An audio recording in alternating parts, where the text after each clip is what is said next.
सरदार जिसका आचरण ऐसा हो कि लोग उसका अनुकरण करें, सरदार जिसका नेतृत्व एक मिसाल हो। ऐसे ही सरदार की अपेक्षा सब करते हैं और ऐसे ही जो सरदार होते हैं वो इतिहास बनते हैं और बनाते हैं। नमस्कार, मैं हूं श्वेता सिंह और गुजरात के राजनीतिक इतिहास के इस दूसरे अध्याय में आपका स्वागत है।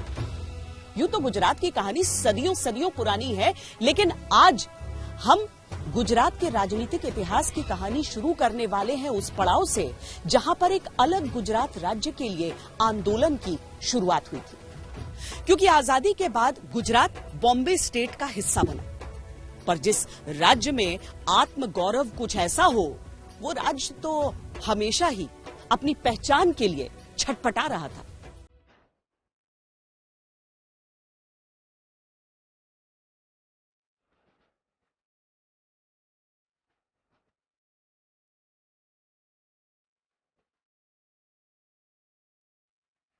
गुजरात, जहां समृद्ध संस्कृति, बृहद इतिहास, संस्कार है, उद्योग है, विकास है, जहां सफेद रेत का अंतहीन रण है, सफेद नमक की वफा है, सफेद ही हीरे की चमक भी है। इसी गुजरात से साबरमती के संत गांधी हैं, इसी गुजरात के लौह पुरुष सरदार हैं, इसी गुजरात के मुरारजी हैं, के.एम. मुंशी हैं, महाबलंकर हैं और आज के प्रधानमंत्री मोदी। કેમ છો બધા? એકદમ જોરમાં, ઉત્સાહમાં, ઉમંગમાં, આનંદ હોય ને આનંદ ના હોય એવું કેવું બને ભાઈ? स्वतंत्रता के समय जब भारत में राज्यों का गठन किया गया तो राजनीतिक और ऐतिहासिक कारणों के आधार पर, लेकिन कुछ ही समय में देश भर में भाषा के आधार पर राज्यों के पुनर्गठन के आंदोलन शुरू हो गए। 50 के दशक के शुरुआती सालों में गुजराती भाषियों ने भी बॉम्बे स्टेट से अलग होने के आंदोलन की शुरुआत कर दी। गुजरात में द्विभाषी राज्य की रचना का जो रेजोल्यूशन हुआ था लोकसभा में, उसका प्रचंड विरोध हुआ। वो इतना विरोध हुआ कि जैसे ये अखबार में समाचार आए कि गुजरात और महाराष्ट्र का सम्मिलित एक द्विभाषी राज्य बनेगा, तो 5000 विद्यार्थियों का एक समूह अहमदाबाद में भद्र के किले में एक कांग्रेस हाउस है जिसका नाम कांग्रेस भवन है, पुराने ओल्ड कांग्रेस का, वहां पर पहुंच गए सब बच्चे। इस आंदोलन का नेतृत्व कर रहा था महागुजरात जनता परिषद नाम का संगठन। सत्तारूढ़ कांग्रेस ने इस आंदोलन को अधिक महत्व नहीं दिया, लेकिन इस संघर्ष को आम जनमानस का समर्थन था। वो जो आंदोलन था, एजिटेशन था, वो स्वयंभू था, वो किसी से प्रेरित नहीं था। गुजरात के लोगों को लगा कि ये हमारी अस्मिता का सवाल है, जैसे महाराष्ट्र के लोगों को लगा कि हम उनकी अस्मिता का सवाल है। महाराष्ट्र के लोग भी द्विभाषी राज्य नहीं चाहते थे, गुजरात के लोग भी नहीं चाहते थे। तो ये जो आंदोलन हुआ वो स्वयंभू था। गुजरात अपने आप को एक अलग स्टेट के तौर पर शायद इसीलिए भी देख रहा था क्योंकि महाराष्ट्र में जिस तरीके से मराठी एक कल्चर है और गुजराती कल्चर है, ये कल्चर बहुत डिफरेंट है। 1957 में जब चुनाव हुए तो गुजराती भाषी हिस्सों में एमजेपी ने कांग्रेस को पछाड़कर 29 विधानसभा सीटें जीत ली। अब तक लोगों की बातें अनसुना कर रही कांग्रेस को आंकड़ों की भाषा अच्छे से समझ में आ गई। उसने एमजेपी की सभी मांगों को स्वीकार कर लिया। 1960 में एक अलग राज्य के तौर पर गुजरात का गठन हो गया। बहुत दिलचस्प है कि नए राज्य के गठन के साथ ही एमजेपी अस्तित्व में नहीं रहा, और जब नवगठित गुजरात में पहली बार चुनाव हुए तो कांग्रेस का ही बोलबाला रहा। यहां की 22 लोकसभा सीटों में से 16 सीटें कांग्रेस ने जीती और 154 विधानसभा सीटों में से जीती 113। उस समय यहां पर दूसरे नंबर की पार्टी सी राजगोपालाचारी की स्वतंत्रता पार्टी हुआ करती थी। उसने लोकसभा में 4 और विधानसभा में 26 सीटें जीती। गुजरात के पहले मुख्यमंत्री बने महात्मा गांधी के निजी डॉक्टर रह चुके जीवराज नारायण मेहता, पर उनके कार्यकाल के 3 साल पूरे होने से पहले ही उनकी नियुक्ति यूनाइटेड किंगडम के उच्चायुक्त के तौर पर कर दी गई। फिर 25 फरवरी 1963 को बलवंत राय गोपाल जी मेहता ने उनकी जगह गुजरात के दूसरे मुख्यमंत्री के तौर पर शपथ ली। बलवंत राय मेहता भी एक गांधीवादी नेता थे, जिन्होंने स्वतंत्रता संग्राम में बढ़ चढ़कर हिस्सा लिया था।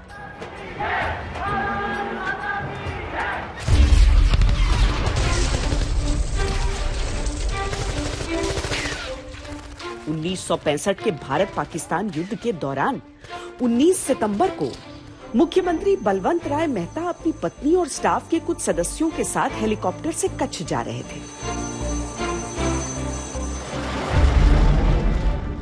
जब पाकिस्तान ने उनके हेलीकॉप्टर को मार गिराया, उस क्रैश में सीएम समेत सभी 8 लोगों की मृत्यु हो गई थी। तो किसी एक पत्रकार ने बलवंत राय मेहता को कहा कि हमें युद्ध के एरिया का दौरा करना चाहिए। पता नहीं एक पत्रकार ने ऐसा क्यों किया, क्योंकि वो खूब चाहता था कि हम युद्ध भूमि में ऊपर से देखें एरियल व्यू और वहीं की तस्वीरें निकाले, वहीं का रिपोर्टिंग करें। तो बलवंत राय मेहता की ये अपनी जिंदगी की बहुत बड़ी गलती थी कि उन्होंने एक प्राइवेट प्लेन को बुलवाया और प्राइवेट प्लेन को बुलवा के वो उनकी पत्नी सरोज बहन पायलट और अंत में वो पत्रकार भी बैठा दिया गया। कराची से एक रडार था पाकिस्तान का, इसने ये प्लेन को देख लिया, तो वहीं से उन्होंने, उनके पास साइबर जेट प्लेन थे, तो वो साइबर जेट प्लेन से ये विमान को वहां पर गिरा दिया गया, अपने गुजरात के कच्छ की भूमि में गिरा गया। इसकी वजह से गुजरात में कोई राजनीतिक अस्थिरता नहीं हुई, क्योंकि उस समय गुजरात में तत्कालीन जो राजनीतिक लोग थे वो सब काफ़ी दिग्गज तरह के नेता थे। कांग्रेस एक मजबूत पार्टी के तौर पे थी और उस समय हितेंद्र देसाई मुख्यमंत्री बने, जो कि मोरारजी देसाई के काफ़ी करीबी माने जाते थे।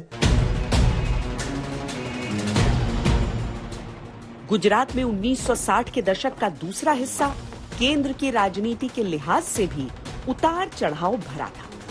केंद्र में इंदिरा गांधी और मोरारजी देसाई के बीच का टकराव गुजरात को भी मथ रहा था।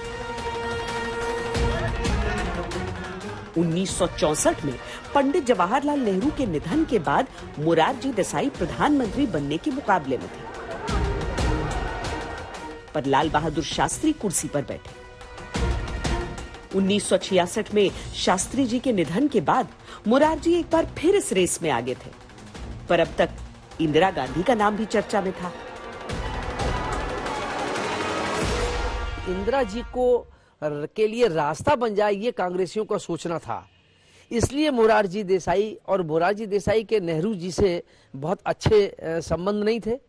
कांग्रेस कार्य समिति ने मोरारजी के पक्ष में फैसला कर लिया, लेकिन द्वारका प्रसाद मिश्र ने सभी मुख्यमंत्रियों की उसी समय बैठक बुलाई और मुख्यमंत्रियों से उन्होंने इंदिरा जी के पक्ष में फैसला करवाया।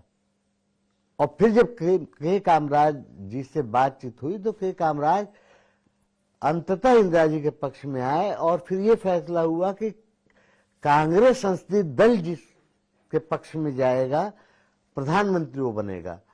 तो प्रधानमंत्री बनते बनते मोरारजी रह गए, क्योंकि कांग्रेस संसदीय दल ने बहुमत से इंदिरा जी के पक्ष में फैसला किया। अनुभव और काबिलियत के लिहाज से मोरारजी देसाई का रुतबा बड़ा था,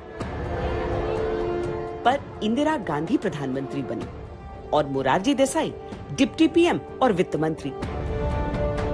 यहीं से इन दोनों के बीच कटु संघर्ष की शुरुआत हो गई। कांग्रेस की अंदरूनी खींचतान का असर चुनावी नतीजों पर साफ साफ दिख रहा था। 1967 में जब चुनाव हुए तो कांग्रेस नंबर 2 पर खिसक गई। लोकसभा की 24 सीटों में से स्वतंत्र पार्टी को मिले 12 और कांग्रेस को मिले 11। हालांकि जब विधानसभा के चुनाव हुए तो कांग्रेस पार्टी ने 93 सीटें जीती और स्वतंत्र पार्टी ने 66 और मुख्यमंत्री एक बार फिर बने हितेंद्र कन्हैयालाल देसाई। चुनावी नतीजों के बावजूद कांग्रेस की उठापटक शांत नहीं हो रही थी। इंदिरा और मोरारजी के बीच की कटुता बढ़ती जा रही थी। जुलाई 1969 में इंदिरा गांधी ने बिना विमर्श किए उनसे वित्त मंत्रालय छीन लिया। ये बात मोरारजी को बुरी तरह चुभ गई और उन्होंने डिप्टी पीएम के पद से इस्तीफा दे दिया। पार्टी पर नियंत्रण का सवाल उलझता जा रहा था। इंदिरा गांधी को अनुशासनहीनता के लिए कांग्रेस से निष्कासित कर दिया गया। To remove Srimati Indira Gandhi from the primary membership of the Congress for deliberate act of defiance of the decision of the working committee and for actively sponsoring the setting up of a rival working committee and rival AICC and by other attitudes and actions spreading discipline in the Congress. और नवंबर 1969 में Congress party दो फाड़ हो गई। एक इंदिरा गांधी की Congress are और दूसरी संगठन कांग्रेस या कांग्रेस ओ, जिसका हिस्सा थे मोरारजी देसाई। मुख्यमंत्री हितेंद्र देसाई संगठन कांग्रेस के साथ ही रहे और गुजरात में सरकार चलती रही।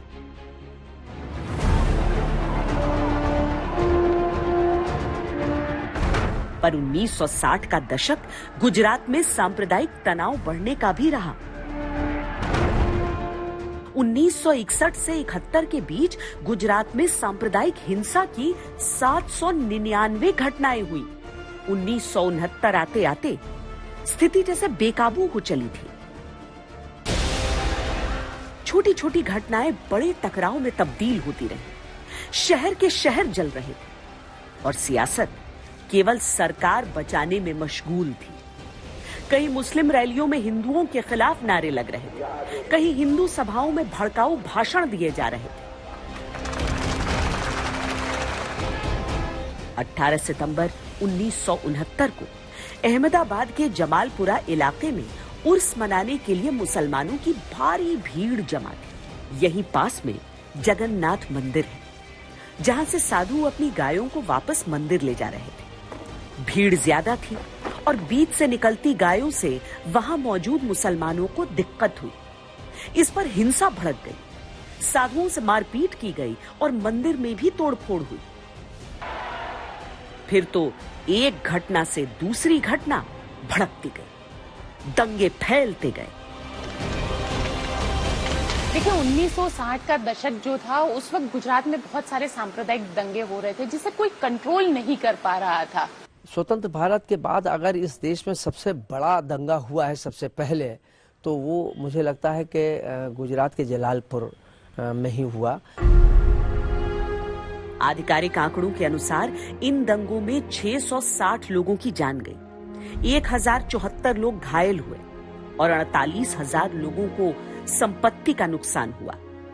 गैर आधिकारिक आंकड़ों के अनुसार मृतकों की संख्या 2000 से अधिक थी। उस वक्त कांग्रेस की सरकार थी और हितेंद्र देसाई की सरकार थी, तो सारे जो आरोप लगे थे उस वक्त वो भी कांग्रेस की सरकार पर ही लगे थे। और ऐसा कहा जाता था कि जो पुलिस थी, जिसने एक प्रकार से जो समान अधिकारों के साथ नागरिकों को सुरक्षा देनी चाहिए, वो सुरक्षा नहीं दी गई थी। उस समय इंदिरा जी जब ये दंगे समाप्त हुए, दंगे बंद हुए, तो इंदिरा जी वहाँ का दंगाग्रस्त क्षेत्रों का दौरा करने के लिए वहाँ पहुँची। और तब जो पत्रकारों ने इंदिरा गांधी जी से ये सवाल किया कि हितेंद्र देसाई जी जब ये दंगे हो रहे थे तो वो अपने मुख्यमंत्री आवास में आराम फरमा रहे थे और उन्होंने इस पर गंभीरता नहीं लिया। अगर वो गंभीरता लेते तो शायद दंगों को इतनी व्यापकता नहीं होती, इतनी जनधन की हानि नहीं होती। लेकिन इंदिरा जी ने उस सवाल को टाल दिया, उनको बर्खास्त नहीं किया। अखबारों का क्या उनको बर्खास्त करेंगी? रेड्डी कमीशन ने वो जमालपुर की घटना का हवाला दिया है, लेकिन गुजरात में इसकी पृष्ठभूमि पहले से तैयार हो रही थी और उसमें हवाला दिया है कि संघ के लोग और जमायते इस्लामी के लोग पहले से भड़काऊ भाषण कर रहे थे और ये दंगा बहुत ही दुर्भाग्यपूर्ण था। इसी क्षेत्र में वो दंगे हुए थे और ये दंगे इतने भीषण थे कि आजाद भारत में बंटवारे के बाद सबसे भीषण दंगे इन्हें माना गया था। इसके बाद जो रिपोर्ट सौंपी गई उसमें भी पुलिसिया कार्रवाई में ढिलाई को एक कारण माना गया। जो मीडिया रिपोर्ट्स थे उन्होंने कहा कि 3 दिन तक पुलिस की तरफ से कोई कार्रवाई नहीं की गई थी। देखा जाए तो 1969 के बाद गुजरात में हिंदू और मुस्लिम समुदायों के बीच एक तरह से सहनशीलता खत्म होती चली गई। 2 साल बाद 1971 में जब लोकसभा चुनाव हुए तो गुजरात की 24 में से 11-11 सीटें कांग्रेस के दोनों धड़ों को मिली। लेकिन देश भर में इंदिरा की कांग्रेस ने बहुमत हासिल कर लिया। संकट के बादल अब गुजरात की संगठन कांग्रेस सरकार पर मंडराने लगे थे। 309 दिन तक गुजरात राष्ट्रपति शासन के अधीन रहा।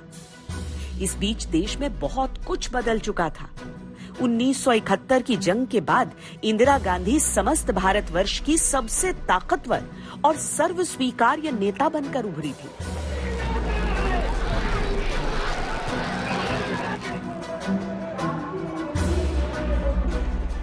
उन्नीस 1972 में जब विधानसभा चुनाव हुए तो इंदिरा गांधी की इंडियन नेशनल कांग्रेस ने दबदबे के साथ जीत दर्ज की।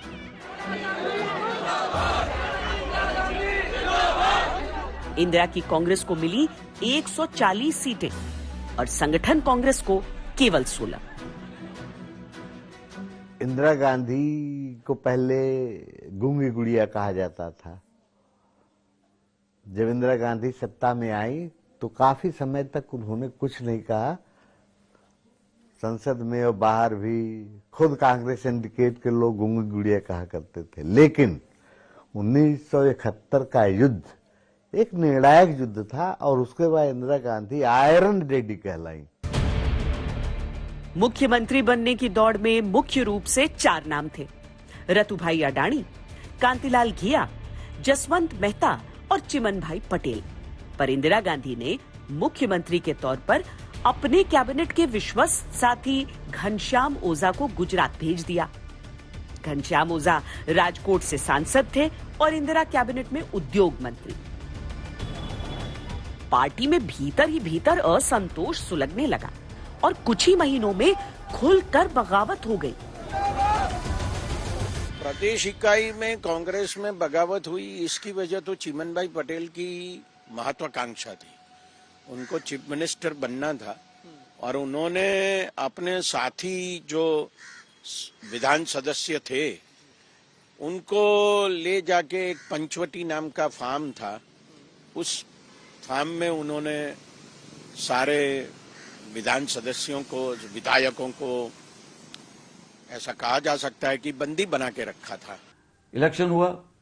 इलेक्शन होने के बाद सबको ऐसा मालूम था कि अभी तो कांतिलाल घिया इतने दिल्ली के करीब है, कांग्रेस के करीब है, तो उनका नाम मुख्यमंत्री के तौर पर अनाउंस किया जाएगा।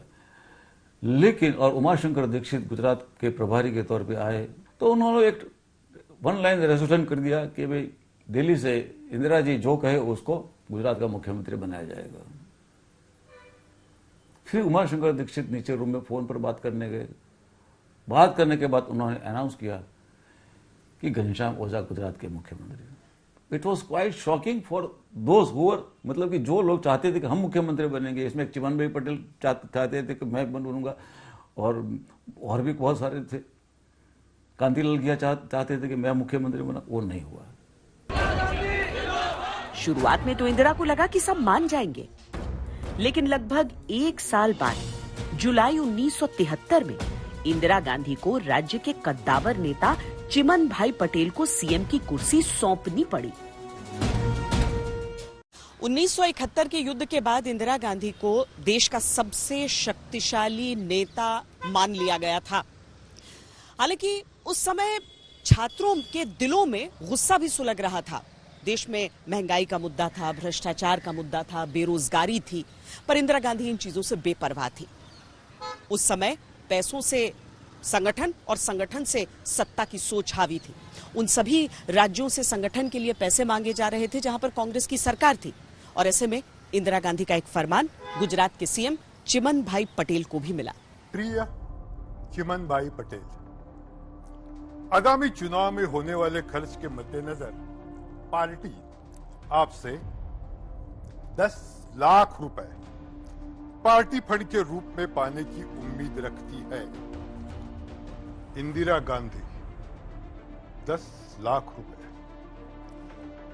आजकल चुनाव लड़ना भी कितना महंगा हो गया है ना। खैर, आला कमान का आदेश है, उसे तो पूरा करना ही होगा। चिमन भाई दिल्ली आला कमान की डोर से बंधे थे। सत्ता बेपरवाह होकर निर्णय ले रही थी। पहली बार सत्ता की मद में खोए चिन्मय भाई को नींद से 1974 में जगाया अहमदाबाद के एलडी इंजीनियरिंग कॉलेज के छात्रों के आंदोलन ने।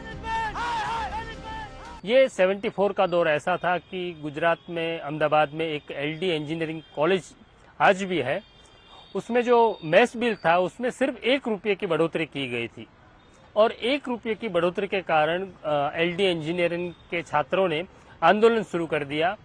पहले तो सरकार मान रही थी कि कुछ 100-200 छात्र का ये आंदोलन है, लेकिन ये आंदोलन कब जन आंदोलन बन गया उसको किसी की कल्पना भी नहीं हुई। आंदोलन की अगली तारीख 7 जनवरी 1974 तय की गई। पुलिस से कई जगहों पर छात्रों की मुठभेड़ हुई। गुजरात के 44 शहरों में चिमन भाई ने कर्फ्यू लगा दिया, लेकिन असर उल्टा पड़ा। 33 शहरों में लोग कर्फ्यू तोड़कर सड़क पर पुलिस से ही 2-2 हाथ करने निकल पड़े। सड़कों पर जनता का खून बहा तो लोगों के दिलों में गुजरात सरकार के खिलाफ पहले से उबल रहा गुस्सा उफान पर आ गया। लेकिन सत्ता की मदहोशी में खोए चिमन भाई ने मरहम लगाने की बजाय छात्रों को दबाने के लिए सेना बुला ली।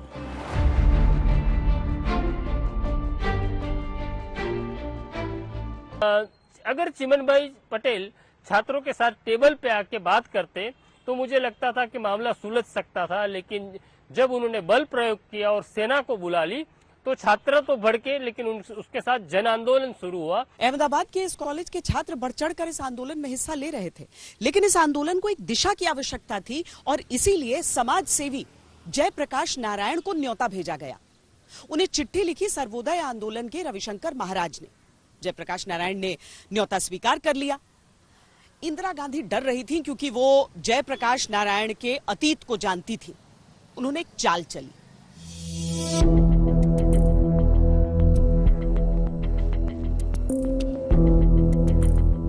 इंदिरा गांधी ने चिमन भाई को आदेश दिया कि जेपी के गुजरात दौरे से पहले ही वो इस्तीफा दे दे। जेपी के गुजरात जाने की तारीख 11 फरवरी तय हुई और 2 दिन पहले यानी 9 फरवरी 1974 को चिमन भाई ने इस्तीफा दे दिया।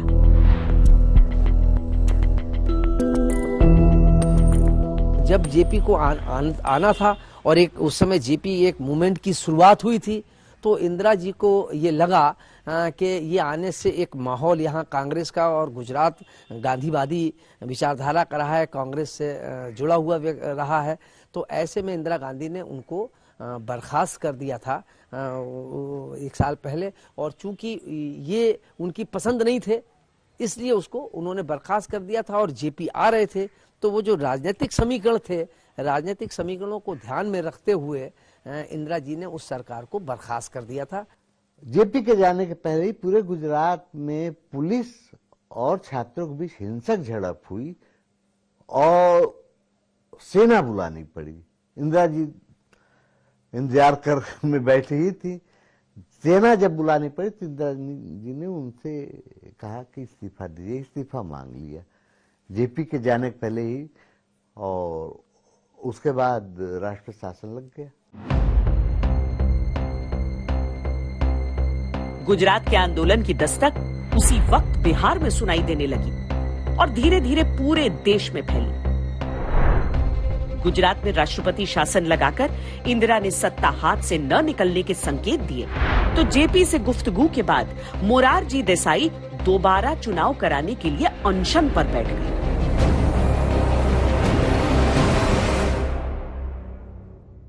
मोरारजी देसाई थे वो गुजरात का एक गांधीयन चेहरा था और उसको आप सहजता से नहीं ले सकते थे। कांग्रेस में उनकी आवाज सुननी जरूरी थी। ये गुजरात के जो आंदोलन है, जो नवनिर्माण आंदोलन चला रहे थे, वो बिहार भी गए थे। जयप्रकाश नारायण से भी मुलाकात की थी। जयप्रकाश नारायण भी गुजरात आए थे। उसके कारण ये हुआ कि कांग्रेस को ये मजबूरन निर्णय लेना पड़ा, मोरारजी देसाई, जयप्रकाश नारायण और छात्रों के कारण, कि ये सरकार को बर्खास्त की जाए और नई सरकार का निर्माण हो। जून 1975 में जब तक गुजरात विधानसभा चुनाव हुए तब तक चिमन भाई पटेल कांग्रेस छोड़कर अपनी अलग पार्टी बना चुके थे, किसान मजदूर लोक पक्ष। इंदिरा की कांग्रेस के सामने जनता मोर्चा नाम का गठबंधन था, जिसमें संगठन कांग्रेस, भारतीय जनसंघ, भारतीय लोकदल और सोशलिस्ट पार्टी शामिल थे। इन चुनावों में पहली बार ऐसा हुआ कि गुजरात ने किसी एक पार्टी को स्पष्ट बहुमत नहीं दिया। 182 में से इंदिरा की कांग्रेस ने सबसे अधिक 75 सीटें जरूर जीती, पर जनता मोर्चा ने जीती 86 और चिमन भाई की पार्टी के 12 विधायकों के समर्थन से वहां पहली बार गैर कांग्रेसी सरकार बन गई। इन चुनावों में पहली बार भारतीय जनसंघ ने अपनी उपस्थिति दर्ज कराई और गुजरात में 18 सीटें जीती। 18 जून 1975 को सरकार का गठन हुआ और मुख्यमंत्री बने बाबू भाई जयेश भाई पटेल। गुजरात के नतीजों ने इंदिरा गांधी के अजेय होने के भ्रम को तोड़ दिया था। Today the people rejoice and reaffirm their faith in the democratic institutions of India. अब यहां तारीखों की त्रासदी देखिए। ठीक 6 दिन पहले 12 जून को इलाहाबाद हाईकोर्ट ने इंदिरा गांधी के चुनाव को अवैध घोषित कर दिया और उन्होंने फौरन सुप्रीम कोर्ट में अपील दायर की।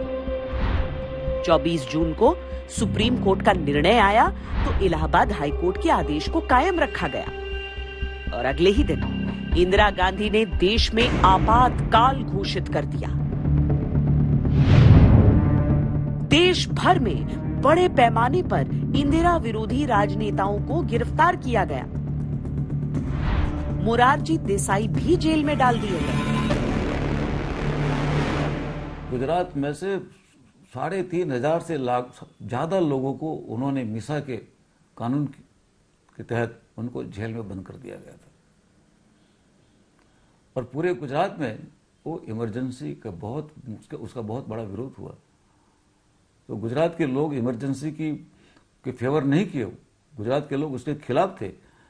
और फिर गुजरात में तो फिर सबको पता है कि जॉर्ज फर्नांडिस भी अपना वेश बदल कर आए थे और भी कुछ नेता भी आए थे और प्रभुदास पटवारी जो बाद में तमिलनाडु के गवर्नर बने वो भी उनके बंगले पे गए थे।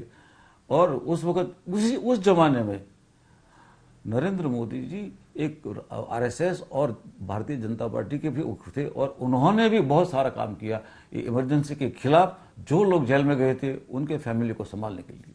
गुजरात में बाबू भाई पटेल की सरकार चलती रही, लेकिन ये सिर्फ वक्त की बात थी। देश भर में चुन चुन कर गैर कांग्रेसी राज्यों को निशाना बनाया जा रहा था। मार्च 1976 में गुजरात की भी बारी आ ही गई। चिमन भाई पटेल की पार्टी ने सरकार से समर्थन वापस ले लिया, अविश्वास प्रस्ताव पेश किया गया और बाबू भाई की सरकार 2 वोट से गिर गई। एक बार फिर गुजरात में राष्ट्रपति शासन लग गया। राष्ट्रपति शासन लगने के बावजूद राजनीति पर विराम नहीं लगा। दूसरी पार्टियों से छोड़कर नेता कांग्रेस का रुख करते रहे और 75 से कांग्रेस की संख्या 95 पहुंच गई। जल्द ही सरकार बनाने के जरूरी आंकड़े कांग्रेस के पास थे और 24 दिसंबर 1976 को माधव सिंह सोलंकी ने गुजरात के 7वें मुख्यमंत्री के तौर पर शपथ ली। जब माधव सिंह सोलंकी को ये कमान दी गई, वो एक ऐसे मुख्यमंत्री थे जिन्होंने काफ़ी मैं कह सकता हूँ कि परिश्रम के साथ और काफ़ी सहजता से उस स्थिति को संभाला और वे काफ़ी सफल मुख्यमंत्री के तौर पर जाने भी गए। लेकिन वो समय ऐसा था कि कांग्रेस में जो 2 फाड़ हुआ था, कांग्रेस ओ और कांग्रेस आई को के बनने की वजह से, उसका असर ऐसा हुआ कि फिर गुजरात में कांग्रेस की जमीन जैसे कि कमजोर होती चली गई। पर यह सरकार भी लंबी नहीं चल सकी। 1977 में लोकसभा के चुनाव हुए। जनता पार्टी के झंडे तले पार्टियां जुटी और देश को विकल्प दिया। इंदिरा गांधी की जबरदस्त हार हुई। केंद्र में पहली बार गैर कांग्रेसी सरकार बनी। हालांकि ध्यान देने वाली बात यह है कि गुजरात में कांग्रेस ने फिर भी 26 में से 10 सीटें हासिल कर ली थी। 24 मार्च को मोरारजी देसाई ने प्रधानमंत्री पद की शपथ ली और गुजरात में 107 दिन की माधव सिंह सोलंकी सरकार गिर गई। 11 अप्रैल 1977 को बाबूभाई पटेल एक बार फिर गुजरात के मुख्यमंत्री बन गए। पर जनता मोर्चे और फिर जनता दल का गठन कांग्रेस विरोध में हुआ था और इसमें इतनी अलग अलग विचारधाराओं के दल शामिल थे कि इसकी दरारें कभी भर ही नहीं पाई। उधर कांग्रेस खुद को मजबूत करने में जुटी हुई थी। माधव सिंह सोलंकी इस बात को लेकर उत्साहित थे कि अपने सबसे बुरे दौर में भी कांग्रेस ने गुजरात में उम्मीद से बेहतर प्रदर्शन किया था, खासकर मध्य गुजरात के इलाके में जहां क्षत्रियों की संख्या अच्छी खासी थी। उन्होंने एक नया जातिगत समीकरण तैयार किया। खाम यानी क्षत्रिय, जिस जाति से वो स्वयं आते थे, इनकी संख्या करीब 40% थी। हरिजन जो 7% थे, आदिवासी जिनकी आबादी 14% थी और मुसलमान जो 8.3% थे, यानी कुल मिलाकर 69.3%। देखिए, खाम जो है माधव सिंह सोलंकी के जरिए उसकी शुरुआत की गई और उन्होंने क्या किया कि क्षत्रिय, एच मतलब हरिजन, दलित, आदिवासी, मुस्लिम, इन चारों का एक कॉम्बिनेशन शुरू किया और ये चारों का जो कॉम्बिनेशन बनाया उन्होंने, तो गुजरात के इतिहास में पहली बार 149 सीट के साथ कांग्रेस जीती। उसके बाद 80 के दशक में उत्तर प्रदेश की राजनीति में बीपी सिंह ने जब कमंडल का खेल खेला तो शायद मुझे लगता है कि बीपी सिंह जी के भी दिमाग में वही रही होगी बात जो माधव सिंह सोलंकी ने वहां समीकरण जातिगत बनाए। 1980 के विधानसभा चुनावों में 182 में से 111 उम्मीदवार खाम से थे और इनमें से 96 ने चुनाव जीत लिया। इसके साथ ही कांग्रेस को कुल 141 सीटें मिली, जनता पार्टी को 21 और नई गठित भारतीय जनता पार्टी को 9। लोकसभा चुनावों में भी कांग्रेस ने 26 में से 25 सीटें जीत ली। देश में जनता पार्टी का दौर खत्म हो चुका था और ऐसा प्रतीत हो रहा था कि गुजरात भी वापस कांग्रेस को खुले दिल से स्वीकार कर रहा था। माधव सिंह सोलंकी 5 साल का कार्यकाल पूरा करने वाले गुजरात के पहले मुख्यमंत्री बने। आलाकमान उनसे बहुत खुश था, इतना खुश कि 1985 के विधानसभा चुनावों के लिए जो टिकट बंटवारे हो रहे थे उसमें उन्हें खुली छूट दे दी और इसका नतीजा नजर भी आया। कांग्रेस ने उन चुनावों में 149 सीटें जीती थी। इतनी सीटें अब तक कोई भी गुजरात में नहीं जीत पाया है। इसके पीछे सोलंकी के 5 वर्षों में किया अच्छा काम भी था। प्रदेश भर में करीब 150 इंडस्ट्रियल एस्टेट स्थापित हुए, गरीब परिवारों को सब्सिडाइज दर पर खाद्यान्न दिया गया, बच्चियों के लिए शिक्षा को मुफ्त किया गया, 50 लाख बच्चों के लिए मिड डे मील की शुरुआत की गई। पर जिस जातीय प्रयोग ने सोलंकी को गुजरात का सबसे मजबूत नेता बनाया था, वही प्रयोग उनके पतन का कारण होने वाला था। लेकिन ये वोट बैंक ने उन्होंने को बहुत फायदा पॉलिटिकल करवाया और नुकसान भी करवाया। उनका एक एडवाइजर था, पॉलिटिकल एडवाइजर था, उन्होंने एक गलत एडवाइस दी क्योंकि उनके खिलाफ जो एंटी रिजर्वेशन एजिटेशन हुआ, तो वो एंटी रिजर्वेशन एजिटेशन की वजह से उन्होंने उनको खत्म करने की कोशिश की, पुलिस फोर्स से खत्म करने की कोशिश की। खत्म हुआ, लेकिन प्रॉब्लम ये हुई कि अच्छे अपर क्लास वाले चले गए।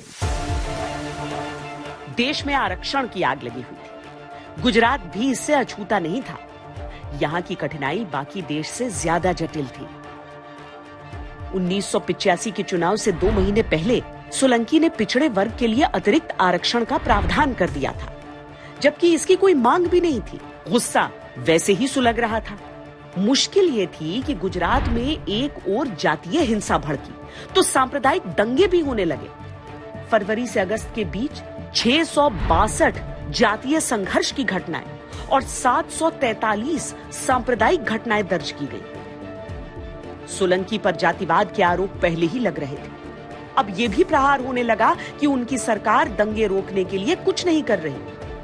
केंद्र पर दबाव बढ़ा और अपना कार्यकाल पूरा करने वाले गुजरात के पहले मुख्यमंत्री को 118 दिनों के सबसे छोटे कार्यकाल में ही पद छोड़ना पड़ा और वो दिल्ली तलब कर लिए गए। अपने उत्तराधिकारी का चयन उन्होंने स्वयं किया। अमर सिंह चौधरी गुजरात के पहले आदिवासी मुख्यमंत्री बने। हालांकि अपनी पार्टी के भीतर से ही उन्हें बहुत ज्यादा विरोध का सामना करना पड़ता था। कितनी बार ऐसा हुआ कि दिल्ली से बगावत को शांत किया गया और आखिरकार ऐसा हुआ कि कार्यकाल पूरा होने से ठीक पहले माधव सिंह सोलंकी एक बार फिर गुजरात के मुख्यमंत्री बन गए। एक तरफ कांग्रेस में उठापटक चल रही थी, दूसरी तरफ धीमे लेकिन सधे कदमों से भारतीय जनता पार्टी आगे बढ़ रही थी।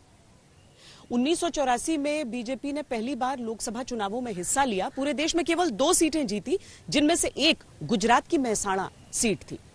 83 में उसने राजकोट म्यूनिसिपल कॉरपोरेशन जीत ली और 87 में अहमदाबाद म्यूनिसिपल कॉरपोरेशन।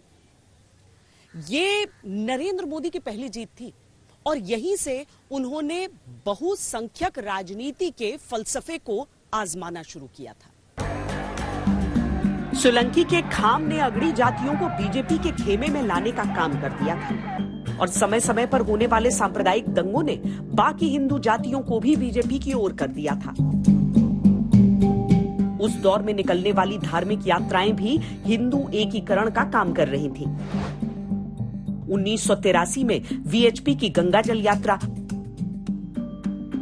1987 में राम जानकी धर्म यात्रा, 1989 में रामशिला पूजन, 1990 में लालकृष्ण आडवाणी की सोमनाथ से अयोध्या यात्रा, जिसके मुख्य आयोजक नरेंद्र मोदी थे। बीजेपी के समर्थन से गुजरात में जनता पार्टी की सरकार बनी और मुख्यमंत्री बने फिर से चिमनभाई पटेल। दिलचस्प था, भ्रष्टाचार विरोधी जिस लहर ने केंद्र की सत्ता में वीपी सिंह को प्रधानमंत्री बनाया, उसी लहर में चिमनभाई गुजरात के सीएम बने, जिन्होंने कभी भ्रष्टाचार के कारण ही अपनी कुर्सी गंवाई थी।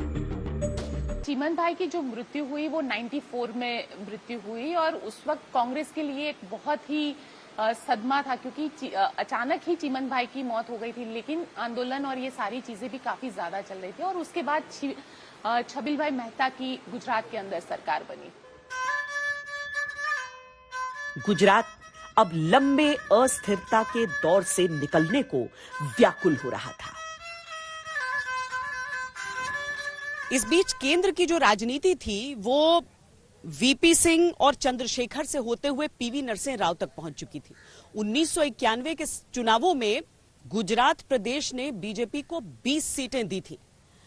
ये संकेत थे राज्य में बदली हुई हवा के। 1995 से आगे की कहानी आपको दिखाएंगे अगले एपिसोड में। तब तक के लिए दीजिए इजाजत। देश और दुनिया की बाकी खबरों के लिए देखते रहिए आज तक।